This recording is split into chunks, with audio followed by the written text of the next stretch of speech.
Have you ever imagined floating on a weightless cloud, slowly drifting through the sky without a care in the world? Well, I'm about to rain over that because your average cumulus cloud, you know, the big puffy ones, they can weigh up to 500 tons. To put that into perspective, that seemingly weightless, fluffy cloud can weigh up to 6.5 times the weight of the space shuttle.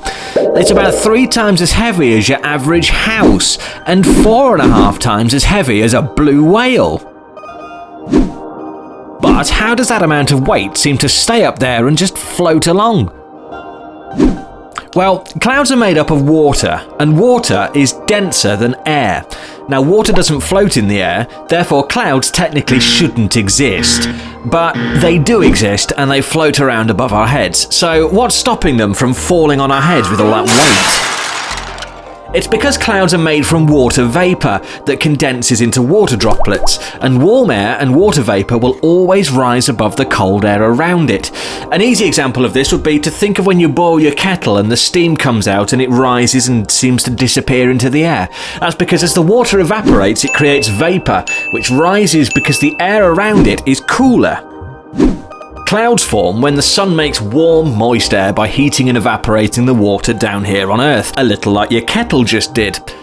This water vapour rises up through the air, and as it rises, it gets cooler.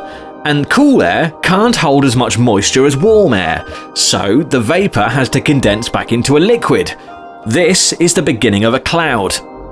But how do they float?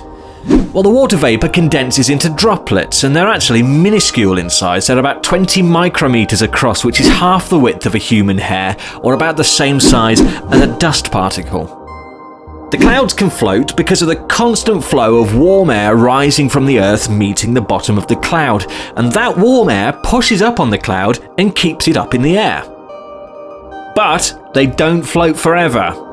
If the air surrounding the cloud warms up from the sun, the air is able to contain more moisture as a vapour, and then it's goodbye Mr. Cloud.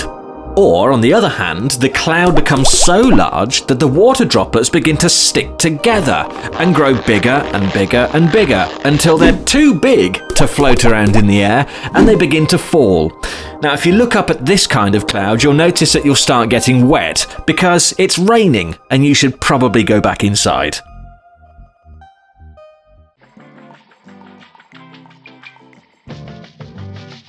Thanks for watching Science and Stuff with me, Dr. Adam Green. I'm not a real doctor, but I don't mind having a look for you.